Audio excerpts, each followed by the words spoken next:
That is so infuriating. All right, so that should theoretically be our live chat there, correct? Should be. Yeah. Should. If you could lift that up just a little bit, just angle the camera up a little bit. Yeah, so we're not just looking at our waists. All right. Yeah, I know. I'm rather embarrassed by my waist, so. As you should be. Here, scooch over. We'll get into frame so people can see the laundry that needs mending as well as the ladder behind me. Of course. Why didn't you dress for the occasion? This is special. No, it is. It's not. Okay, so. Me. Welcome, everyone, to the next episode of The Foally of Man. My name is Chris. With me here today, Robert. And we're looking at Pink Eyes, Chapter 8. For those who are unawares, we are reviewing a follow-up to a fan fiction, which is a cross-blending of Fallout and My Little Pony. We do so from the perspective of me, who likes My Little Pony, and him, who doesn't really care for Not a Brony. Yeah. Not a Brony. So the original text, Fallout Equestria, was written by K-Cat, and this derivative text, Pink Eyes, was written by Mimezinga, who gave us permission to review the book and also do an audiobook review the book. Did I say review the book? You did review the book. Yes, review and the book as well. But anyways, so I think we just jumped into it. I don't think we actually had Mimezinga's grace. We have it now. We have it now, so that's right. Better to beg forgiveness than ask permission, right? Sometimes. Goodness gracious. So, fun times, noodle salad. Chapter 8, where we last left our brave little filly heroine was at the top of the mountain over the tunnel on Route 52. Control tower. The control tower of Route 52 in the, what was the name of the facility? Do you remember that off the top of your head? Oh gosh. Yeah, it's been a couple days. Anyways, I'm just trying to remember the company that managed. Oh, Solaris Incorporated. Solaris Incorporated, yes, of course. But anyways, so last we left, we had destroyed a big old sentinel, the mother of all sentinels, and had gotten into essentially what was, it's like a stable, but not really a stable. And as we find so I have a question. Was it actually designed by mules, or was that just an insult? I think it was just an insult. Just an insult. Okay. Yeah. All right. I again, I don't know. I know there are mules in the show. Yeah. Just like there's talking cows in the show. There's actually both mules and deer, so which means that we do have Gary Mule Deer. Oh goodness. That's just cancerous. That's awful. Okay, that's quite enough of that. We'll move on. But we leave Puppy Smiles and Trigger Happy, and they are in the control tower. And we are waiting to hear back from P7, the Pinkie Pie artificial intelligence that they found in Salt Lake City. Miss Voice, yes, not to be confused with Mr. Voice. Mm-hmm. And where we pick up is literally Pinkie Pie is on the Pinkie Pie, Puppy Smiles. I caught myself this time. We do mention Pinkie Pie in this episode, though. Yes. Puppy Smiles is on the floor playing with a toy cart and a bottle of Sparkle Cola and some caps, and is just like having fun as children do in the waste in this shell of an operation. Refuse. Yeah. Anyways, so P7 comes online, Miss Voice, and says, "Oh, wonderful! Thanks for inviting me. This is a much better facility than the one that I was used to." And I'm kind of getting some flashes of what's the name of the kiss-ass robot from New Vegas? Oh, Mr. Yes Andy? Man. Oh, Yes Man. Yeah. A little bit of a vibe of the Yes Man kind of going on here with P7 in the facility. Maybe that's just me. But anyways, so P7 is like, hey, this is great. Look at all these things. There's all these things that I can't have access to. But, looks like somebody's already opened a back door. Well, let me just rifle around in there.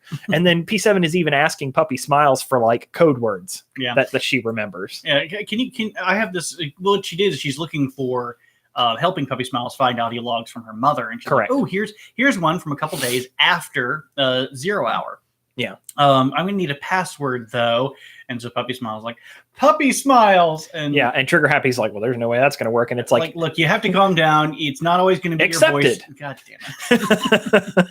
damn it's so great when you are the God machine. Literally, you're just walking id in the form of a God machine. Anyway, so gets in. We actually get 2 audio logs, both needing to be unlocked by different passcodes from Rainy Days Puppy Smiles mom. Isn't it great that I'm remembering all these terms? It's you know what it is? I have not had caffeine all week, and I had a double coffee this morning, and I am jazzed. It shows. We should be smoking cigars, and I'd have that little bit of nicotine kick too. Oh, God. You know, but actually caffeine and nicotine together is awful. Don't smoke, kids. It's not good for you. It's not good in general. That's the PSA. Avoid any kind of thing. If you can get away from caffeine, do it, because it's not great for you either. That's true. But it's sometimes hard to avoid. And it's amazing. You go 5 days, 6 days without it, and then you have it, and you're like, holy crap. Hell yeah. I can get so many things done. And then the crash sets in. Yeah. But anyways, so we find out the Rainy Day survived, did make it to the facility, and that she just keeps having these nightmares that Puppy Smiles didn't make it to the stable. Funny that she keeps having these nightmares because Puppy Smiles did not make it back to the stable. And she's like, I'm so glad that she listened to what I said and made it to the stable. And Puppy Smiles is like weeping. I've been a bad pony. I've been such a bad pony. Mommy's going to be so angry. But Trigger Happy finally is taking the approach. It's like this maternal instincts are kicking in. She's finally seeing the value, and she still doesn't know what to make of this creature. Yeah. You know, it's like Well, they asked that later in the chapter. It's like, is she a ghost or a filly? And she's like, I still a ghost or ghoul. Ghost or a ghoul. And it's like, I still don't know. I can't tell you what she is. All I know is that she gets done whatever she wants to get done. Mm-hmm. She's just pushing on through the wasteland. But anyways, these like maternal instincts are kicking in, and she's being more comforting and caring. And here she is, a harsh guard. She's been on the job for what, 10 or 12 years. The wastes are just awful. And yet she's talking. She actually asks Puppy Smiles, like, well, tell me about Ponyville. I've never heard about Ponyville, or I've only heard it in legend. Tell me about the world. Tell me, because she says Big 52 isn't as nice as the other places. Yeah, this whole area, like, why would you live here if you could live anywhere else? Yeah, everything else is so green and peaceful, and everyone's so nice, and there's so many happy people. And Trigger Happy is just like on the verge of sobbing. So I will say, life for her is degraded as well. Real quick, for the listeners at home, we're just going to say hey to a couple people joining us live on the stream. Now, if you're listening to the audio version of the podcast, do check out us on YouTube. So youtube.com/CriscoCast. And you can watch us live. You can catch the stream live. Plus, now that we've said our ending, it's we'll see you next episode. No. I did just want to say hello to Moonblaze, who's here. Howdy. And also to Mimezinga. Thank you, Mimezinga, for joining us today. We're not, you're not late. We're just barely getting into things. We're just talking about P7 and that sort of things, and getting into it. But we're starting to see with Trigger Happy, she's comforting Puppy Smiles, but she's also being comforted by Puppy Smiles. Yeah. The ideas of old Equestria are finally setting in of like, it really was a beautiful place. And here, look at this hellscape that we're living in. But Puppy Smiles is the progenitor of this hope. The hope that's what Little Pip was. Little Pip, as an idea, is the hope, the seed of hope that tells it tells ponies that they can be better. Yeah. That they can make this world better. Yeah. That they don't have to tolerate the garbage, the destruction. Oh, yeah. In fact, one of the things we learn as P7 is exploring the facility and all the things that are available, that again, the whole systems were designed poorly. That's why Rainy Days called the designers mules, because essentially they were designed to, in the event of an emergency, basically kill everyone. Yeah. And that should have never, it literally was designed to kill its occupants, which is poor design. It was a logical error where you had, as soon as the system shuts down, it only gives the technicians access, but the sentries go into defense mode and kill everything on site. And so you have those two impossible truths. This is delicious, by the way. It is very Holy crud. That's why I've been kind of sipping at it. A toast, brother. Goodness gracious. By the way, not every Southern hayseed drinks out of a mason jar, but we certainly do in this house. They're cheap. They are cheap. Well, and if you break them, you just go. Yeah. Plus, people are like, "Oh, how quaint and cute! I feel like I'm at a Cracker Barrel," and it's like, "Gotcha." And like a Cracker Barrel, my culture. Like a Cracker Barrel, I do have a bunch of banjos hanging on the wall. Anyways, moving on. You don't need a tour of my house yet. Well, if you go back to the early episodes, you basically got a tour of the house because we filmed in almost every room but the bathroom. We were going to do that, but then we still should do a bathroom cast. Yeah, it's gonna have like him on the toilet and me in the tub with suds everywhere. No, with like a turban, a towel, a towel on your head. Anyways, got to get back on track. So P7 discovers in the facility enough weapons to kill every pony in Equestria twice. This facility was essentially designed to be the Ohio-class submarine of that. In the event that the world ends, this facility could kill everyone else who tried to kill us. Yeah, it's an interesting take, and that kind of it's not too dissimilar from how the U.S. built up their missile defense system, where they would put missile silos out in the middle of cornfields. Right. Specifically separated from civilization. Separated from civilization so they wouldn't be Well, targeted. and it's built into a mountain, so good luck trying to get rid of it anyways. Yeah. These are all huge subterranean. Oh, yeah. But anyways, so it comes up and Puppy Smiles is like, what? So this would just hurt ponies. And it's like, no, this would do a lot more than just hurt them. It would hurt them too much. Too much, yeah. It hurt them too much. And so P7 even begins to describe the weapons that are available. Which are the most interesting of which is the magic ray gun, or the chocolate chocolate chaos that turns a pony's blood into chocolate. It only can for be 4 minutes. Right. It can be reversed, but you're going to be dead before then. Yeah, if you're it's like, don't worry, the effects can be reversed. However, you won't be alive. You won't be alive for that. Nobody is designed to have their veins just replaced with chocolate. and K-Cat doesn't talk about any like such weapons like that in Fallout Equestria. Yeah. So I really like this. I think this adds to it because you got to remember these are a bunch of fucking ponies designing weapons of chaos to destroy zebras, and yet it has that fun. Oh, we turned your blood to chocolate milk. Take what you know. Yeah, take what you know and turn it into a weapon. Oh my god. Yeah, it's also a reference to the first episode of Discord. I think that was actually the season 2 finale. It's the season 2 opener. Yeah, season 2 opener. Got everything backwards.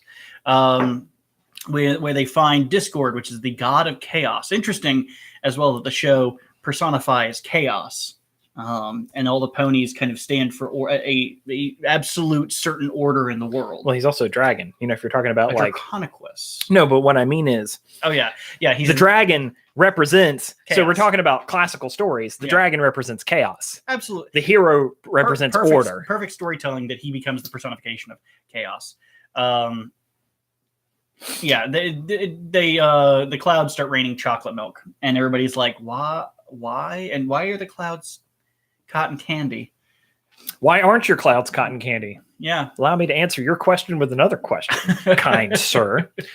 So basically all these weapons are listed, and Trigger Happy's like, oh no, what's going on here? And Puppy Smiles is like, so what would we have to do to get rid of them? Can we destroy them? And it's like, well, no, we can't destroy them. It would, destroy the planet. It would blow everything up. We're just gonna and P7's like, but we could blow up the elevator shafts that get to them. And the access tunnels and everything else. And it would take years of constant mining trying to get to them because it's just through rock. Yeah. And she's like, we'll do that. And then it's like, okay, done. Yeah. Sealing away the horrors of the wasteland. Yeah. Never again shall these weapons be used. This is what Hollywood does, where they set up a sequel. Pink Eyes 2 return to the quest for Curly's weapons. the quest for Curly's weapons. Yeah. Oh goodness gracious! So let's also paint another scene.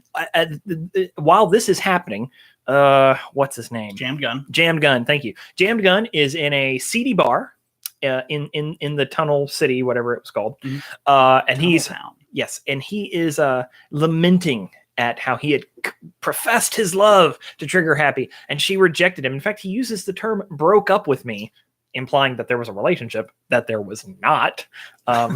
Poor Jammed Gun. Yeah, but anyways, first you get shit from her, now he's getting shit from you. Well, yeah, I know, right? He's such a cuckold, right? Anyways, what was it? Black Stallion was her previous love interest. Black Hat. But anyways, so he is in the bar. We find out that his brother owns the bar, and he keeps calling his brother Blackie. Yeah. So is his brother Black Hat? No, it just happens to be the same. Okay, yeah. I didn't think he was. I just figured I'd ask now.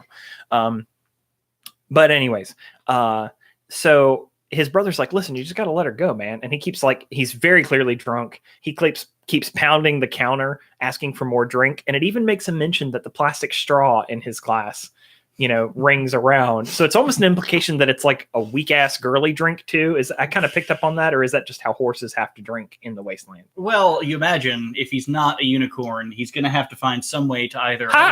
Mimezinga confirms Black Hat is his brother. Oh God, that is awkward. Whoop, whoop. That is really. I didn't make the wait. No. Really I've got to highlight this. I picked up on something in the story that Chris didn't. Woo!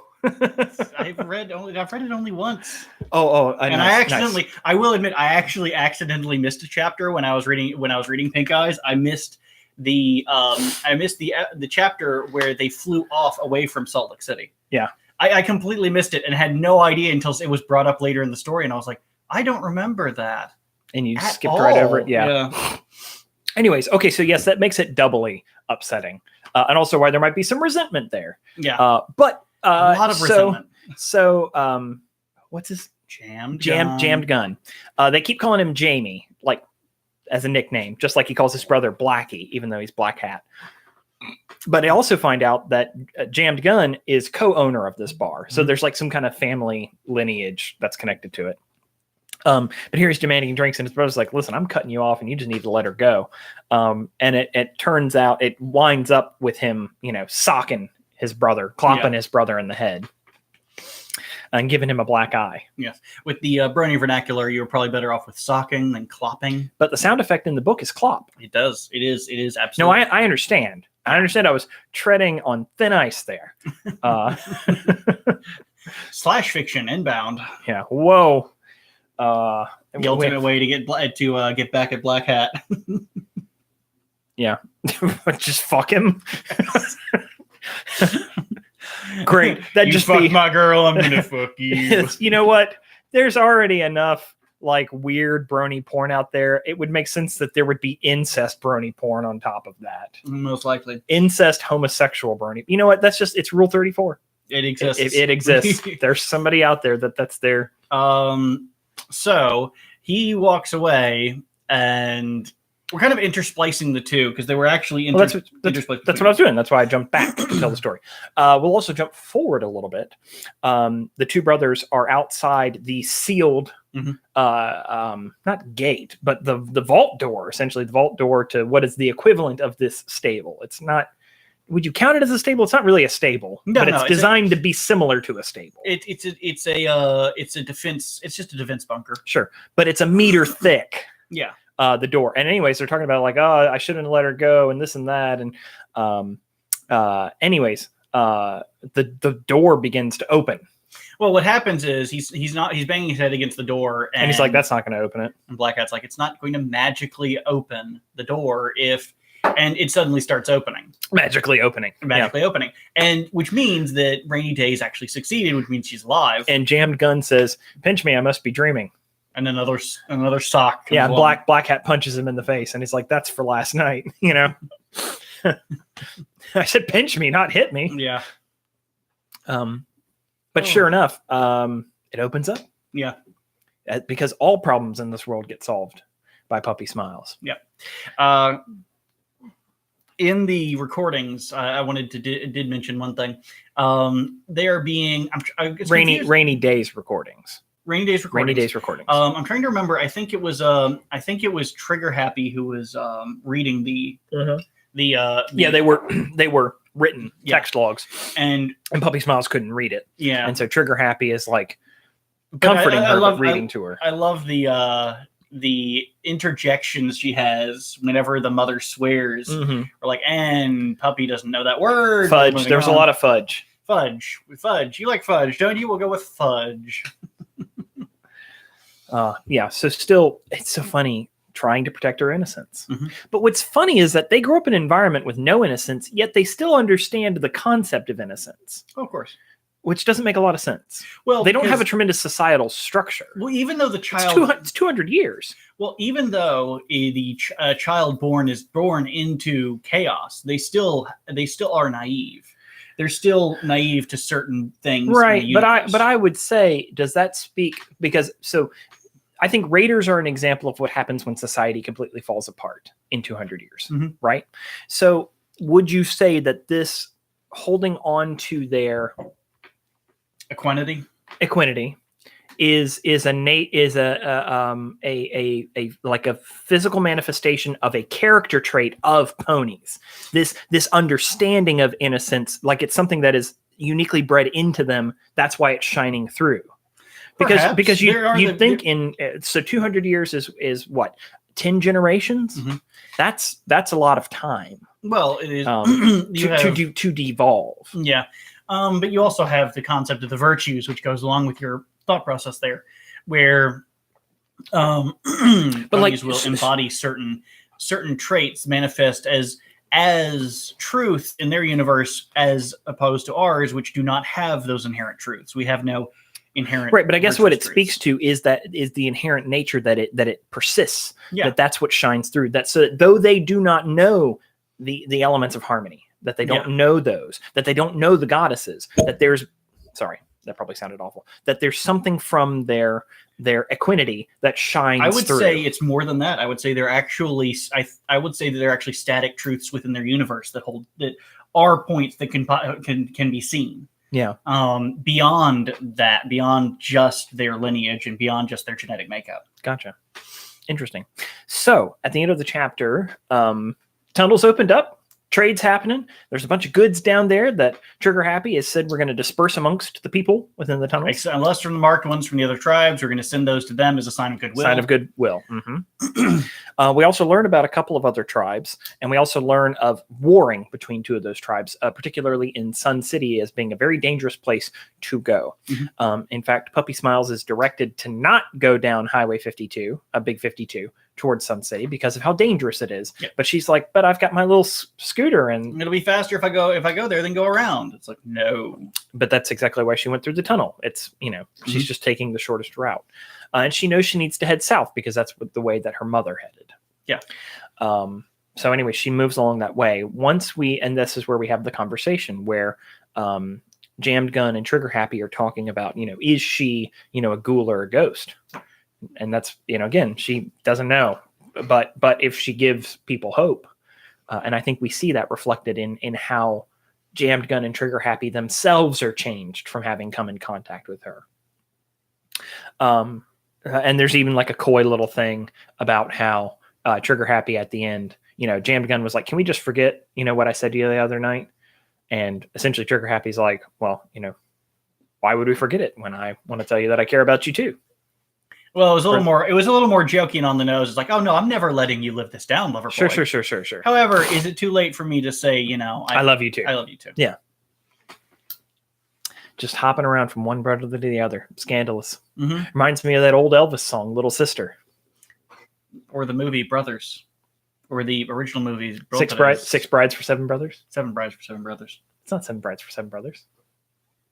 Right? It's 7 Brides for 7 Brothers. That's much more interesting with 6. Yeah. That's why we name him a little Slappy, because he, Oh, give him the Texas two-step. Okay. So. Then we come across, Puppy Smiles is traveling down Big 52, as you would, and bumps into a Mama Murphy. Yeah. Essentially, Mama Murphy from Fallout 4, which came out later, mind you. Yeah, again, Fallout just takes their ideas straight from these fan fictions. Technically, it was the child who was at the depot in New Vegas. However, but it's a unicorn pony, an older unicorn pony. Interesting that too. That has prophetic visions based on drugs that she takes, and she basically warns little Pip, listen, your friend is in grave danger. Not right now, but will be. And she's important. So you need to protect her. And tells Puppy Smiles, basically you need to protect Henry. So. And that's it. And then she goes on her way. And then, of course, the unicorn that I don't remember her name, she's like looking at Sun City in the distance. And she sees like warring and burning and stuff. And she's like, is this in the past or is this yet to come? And then the voice that apparently is telling her is like, I'm just a figment of your imagination because of the drugs that you're in. It could be any point in time. Long ears. Yeah. There we go. Like a bunny. That's the mnemonic device I had in my head, but I couldn't remember it. So And that's where we leave off on the chapter. Yep. We do get some upgrades, footnote, hoof note. Basically a bonus when hitting metal or something like that to that effect. Yeah, those kinds of things. So that's dealing with the bully bots. Dealing with the bully bot. Oh, that's right. So another thing. All the sentinels were forced down into the tunnels too, to be destroyed and buried. Yeah, which is great. Less havoc and mayhem in the wasteland. It's gonna suck for the people who went around the Met Tunnel though. They take the detour and they make it and they get to the other side and the doors are open. They're like, "What the fuck? Son of a bitch!" That's a hoot. So, are there any questions you guys have for us? Anything you'd like to know? I was gonna say, I think I've pretty much covered my thoughts on the chapter since we've gone through it. Oh, there was one more thing that came up. And it's just a style choice, but it is a little annoying after time. Puppy Smiles talks like an internet cat meme. Yeah. A lot of I can has and it can has and I can be, and it's just gets old. It's aged. It has aged poorly, as that is out of style. It is. Yeah, because that was like 10. Like when was this? When was this written? This would have been 2011, 12, 13, something like that. Okay. Yeah, I couldn't remember specifically. I mean, it doesn't hurt anything. It's just something I noticed. Like when Puppy Smiles talks, I'm like, oh, you're just an internet cat. That's what you are. Nope, it just got the printing, but that's it. Yeah, it does not have the date of the book. Date of stories. And that's not currently in print. You bought it when they did a run, right? Yeah. We can show everybody. Hey guys. Yep. So that'll be in a perfect world. That's what I'll be reading from now on. So that's why I brought it, so that you can actually read it, because it's easier reading page than it is internet on your phone or on the computer. Yeah. That being said, you can of course find this story on FinFiction. Yes. 2012, Mimezinga. Well, you would know Mimezinga. You wrote it. That's why I love that you're here, because if there's any question, if there's ever a character, I really do appreciate you being here, because we can just go right to you and talk about exactly what you were thinking when you wrote it. That being said, I do still think the story's getting better. I think the writing's getting better. I think the personification is getting better. I think like the characters are getting more interesting. You're creating, the world is starting to become more intricate and played out. And Puppy Smiles is still static, but let's face it, that's what her character is. She's literally lost in time. Yeah, I kind of came up with it on the fly, but it does seem like the best description for Puppy Smiles in the world space is she's the static point that is unmoving. Correct. And with which the rest of the world must shift around. Correct. Yeah. So that's how the character works. Yeah, absolutely. But yeah, so all in all, good chapter. I like where we're headed, and we're getting hints of kind of where we're going. Oh yeah, no, I know. Yeah. Don't worry. Yeah, definitely no spoilers. We will get there. We will get there. No spoilers. Puppy Smiles is actually Little Pip in disguise. Yeah. So last place says, I would have found it interesting how one of the goddess's alicorns would have reacted to meeting Puppy Smiles. I mean, that would have been very I'm trying to remember what point in the storyline this is. Did we decide if this is after the events of Little Pip? Well, or is this during? Well, it has to be during, because remember, the Enclave pelted the shit out of Canterlot. Oh, right. Yeah. Yes, of course. But that was still near the end of the book. It was still near the end of the book. So we are currently in the middle of everything. Okay. So it's concurrent. Mm-hmm. Gotcha. But there's really no overlap. This story really exists kind of on its own, which is why it's well designed. It takes from what K-Cat built and builds on it, rather than constantly referencing what K-Cat built, which I think is really weak. Yeah. So to Mimezinga's credit, I would say you did a really good job of building your own world space within the framework. Yes, within the framework. Yeah, definitely. K-Cat was the one that laid the groundwork. No, that's what I mean. Rather than just like, and then they went and visited Little Pip, and guess what? Calamity was there too. Those are like. I'm not gonna say that you kind of just made fun of Project Horizons without even reading the book, but I'm gonna say you did. I knew there had to be stories like that. That's probably one of the reasons why people like it, because it's a continuation that K-Cat didn't do, and that's actually why I really like Pink Eyes, is because it's its own text. Yeah. Mimezinga says this story begins when Pip reactivates the radio tower at Red Eye Base. Why did 666 says Project Horizons burn? Yeah, to each their own. And I haven't read Project Horizons, but I just see that as I don't want to say it's not lazy. Well, it is a little lazy writing. It's just you're kind of profiting off of the work of someone else. In a sense. I mean, I wouldn't. He like Somber waited very late into the story. Well, technically, with a million and 0.2 words, everything's late into the story. Yeah. But it was very well into the story before any kind of cross happening did, and it was just. If we get to Project Horizons, I have a feeling that with all the buildup, that I'm going to be somewhat critical. Like I worry about some of the characters just being copy paste from Fallout Equestria, but made harder. They are not. They're not. They are not. There's not a character that's like, well, this is just a little pit but edgier. People will make that argument. I would not make that argument. I would say that they are separate enough to be unique. Okay. It's interesting. You'll definitely start seeing a little bit more why people are. I just thought of the pony pun of the week. Are you ready? Are your loins girded, as it were? Sure. The pony pun of the week is unique corn. Unique corn. Unique corn. Is that the red and black alicorn that everybody keeps making? You are not just a unicorn. You are a unique corn. A special snowflake in the unicorn world, as it were. Also, Blackjack is basically Little Pip until chapters 4 and 5. Well, I mean, you're starting off with a female protagonist coming out of a stable. There's only so many directions you can go until you make them your own. So, I mean, I'd prefer it not be like intentionally trying to write it the opposite direction. You know, the funny thing about Project Horizons is all I've gotten is secondary and tertiary comments on the work itself. More PH burns. Also, my perspective is colored deeply by Chris. He is the lens with which that I am viewing ponydom and Bronydom.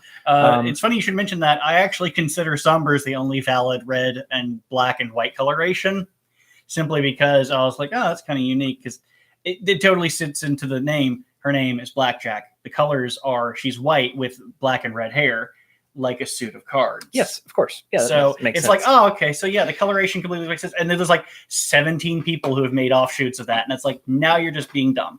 Right. I guess what I was trying to say about Project Horizons is that from episode 1 of season 1 of the Foally of Man, people have been mentioning, there were questions then like, you going to cover Project Horizons? And we had just had one episode on Fallout Equestria. I think it is a very, very, what's the word? Oh shoot, I'm blanking on it. It's very polar. It rubs people either love it, polarizing. Think people love it or hate it. Oh yeah, it's absolutely the most polarizing thing. If it's ever brought up in conversation in a text chat or a chat room or something, regardless of context of what else is going on, it always devolves into that, and whether Somber is a writing god or Satan on Earth. Yeah. And it's always like it goes away from Project Horizons and starts just being about him as an author. And it's like, could we stop doing this for the 17th fucking time? It's a thing like Murky. Please stop. I think a lot of fan fiction writers have a hard time finishing their story. Yeah. Because for them, it's a personal outlet. Mm-hmm. And I think that's part of the danger. And I think that's why so many fan fictions never end. Because it's always like, the next thing. It's almost like it's a form of therapy for them, and you can't just cut that off. Yeah. In fact, I think that's one of the things that's really healthy about K-Cat, that she finished the story and said, that's it. I'm done. And there's no sequels. I know. You know what? Maybe she's going to be like Kanye West and just like she drops the whole book on you and it's there and you're like, holy shit, how could you have done anything better than the original? And this is like, yeah, that would be hilarious if K-Cat was to literally just one day pop out and be like, oh, by the way, here's the sequel in its entirety. Yeah. Bye. And he's like fade back out. People lose their minds. Everybody would lose their collective. But let's also say, there has been so many derivative texts now. I have a feeling that if K-Cat stomped on any of the world building that had occurred from what we consider like the main text, there would be, I guess some drama. Oh, of course. Even, never mind that she was the original, the big one. Then you get into then you would get arguments of whether or not she's valid as a voice at this point because she hadn't been writing for it for so long. This is a thing that I remembered seeing on the My Little Pony official subreddit, or pseudo official subreddit, however you want to call it. Is people started like Lauren Faust was kind of poking at and criticizing some elements of what the show had become, and people started getting agitated and saying, what does she know? How does she have any say in this? Like, she's been out of the show for so long. This isn't her thing anymore. She needs to let go and move on, let the rest of us have fun. And that's when I clicked the unsubscribe button and left, because fuck those people. Yeah, well, it's kind of like a... God damn. It's kind of like... No respect. It's kind of like Nietzsche. We killed God. Yeah. And God's coming back and like, hey, no, I'm pretty sure I created this. And it's like, listen, old man, we're past you. You don't own this anymore. But yeah. So I mean, if we get into Project Horizons, I don't know how far we'll make it. We'll probably into chapter 33. You've been saying that for a while now. Yeah. But I'm just reiterating. But there's other stories you want to do after Pink Eyes before that. We can start Murky as well, and because I have the books and he can read it, and we'll get to about chapter 2 before you want to throw the thing through a goddamn window, because like with tears flowing out your eyes, because it's like it is like oppression porn. Gross. I mean, that's the only way I can say it. It's because it's just this almost fetishization of punishment and enslavement and torture. But regardless, it's still written really well, and it's just like that's what kept pulling me back. But I think I made it to chapter 4 or 5 before I was like, done. I'm done. I cannot do this. This is making me feel worse, and than I'm enjoying it. I'm cutting myself off. I haven't gone back. I bought the books. I'm probably not going to read them. I'm just going to have them. That's the collector's mentality. So I think this is a good point of any to wrap things up, tie it with a bow, and send it on home. I would like to thank all of you for being here with us tonight, and I would like very much to thank Mimezinga for, of course, joining us and allowing us to review the text and talk about the story. In the meantime, if you are watching us on YouTube, check out the audio version of the podcast. It usually gets up a day or two afterwards. If you're listening to us, check out our YouTube. We got a whole lot of other cool stuff going on there. We just did a live stream last night of Tabletop Simulator, actually with a fan and friend of the show. Had a really good time. And that being said, we'd love to do more stuff like that with y'all. Any time that it's something that you think you'd like to do with us or for the channel, let us know. I think we're very open to that. Yep. As long as it's reasonable. I also learned last night that I'm very bad at root. Maybe next time I'll be better. But yeah, it was very bad. I was thinking about that. I'm like, okay, he doesn't like the aspect of the management in that. Maybe he'll like that, or maybe not. And he'll maybe like, no. I'm not big on inventory management games. Yeah, but that's all right. To everyone, to each their own. Last place, you need to stop removing your comments. You keep doing that. It's all right. It's okay. You are allowed your voice. Speak freely. Yes. So, what I would like to say is, for Chris, I'm Robert, and this has been The Foally of Man. Thank you very much for being here with us, for just being. Thank you for existing in the pseudo matrix that this whole fucking thing is. Goblins, goblins, just zeros and ones. So, see y'all next time.